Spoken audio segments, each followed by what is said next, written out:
चंपक की कहानियां। गांव के बाहर एक सुनसान झील थी जिसे लोग भूतिया झील कहते थे। झील के बारे में गांव में कई डरावनी कहानियां प्रचलित थीं। कहा जाता था कि रात के समय झील से अजीब अजीब आवाजें आती हैं और जो भी झील के पास रात में गया वह कभी वापस नहीं आया। इस डर से गांव के लोग शाम होते ही झील के पास जाना बंद कर देते थे। अमन, जो गांव का ही एक साहसी युवक था, इन कहानियों पर विश्वास नहीं करता था। वह हमेशा सोचता था कि इन कहानियों के पीछे जरूर कोई रहस्य छिपा है। एक दिन उसने ठान लिया कि वह इस झील के रहस्य को सुलझाएगा और गांव वालों को सच्चाई बताएगा। अगले दिन रात होते ही अमन झील की ओर चल पड़ा। गांव के बुजुर्गों ने उसे रोकने की कोशिश की, लेकिन वह नहीं माना। वह झील के पास पहुंचा तो वहां गहरा सन्नाटा था। चारों ओर घना अंधेरा और सन्नाटा पसरा हुआ था। जैसे ही वह झील के किनारे पहुंचा, उसे अचानक पानी में कुछ हलचल महसूस हुई। उसने ध्यान से देखा तो उसे लगा कि कोई परछाई पानी में तैर रही है।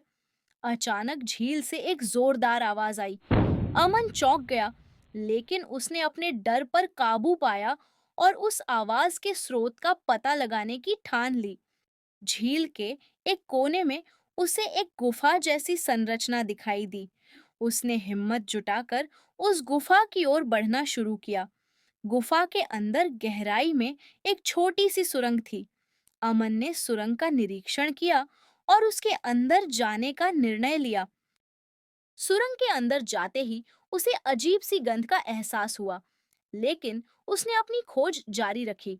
कुछ देर चलने के बाद उसे सुरंग के अंत में एक बड़ा सा कमरा मिला। कमरे के बीच में एक पुराना लकड़ी का तख्त था, जिस पर कुछ कागजात रखे हुए थे। उसने कागजात उठाकर पढ़ना शुरू किया। वे कागजात झील के इतिहास और उसके पीछे छिपे एक खजाने के बारे में थे। अमन ने आगे की खोज जारी रखी और तख्त के नीचे से एक पुराना बक्सा निकाला। बक्से को खोलते ही उसकी आंखें चमक उठी। उसमें सोने के सिक्के और बहुमूल्य गहने भरे हुए थे। उसे समझ में आ गया कि इस खजाने को छिपाने के लिए ही झील को भूतिया झील के नाम से मशहूर किया गया था, ताकि कोई इसे खोजने ना आए। अमन ने गांव लौटकर यह रहस्य सबको बताया। गांव के लोग उसकी हिम्मत और बुद्धिमानी की प्रशंसा करने लगे। उस खजाने का इस्तेमाल गांव के विकास के लिए किया गया और भूतिया झील का नाम सौभाग्य झील पड़ गया।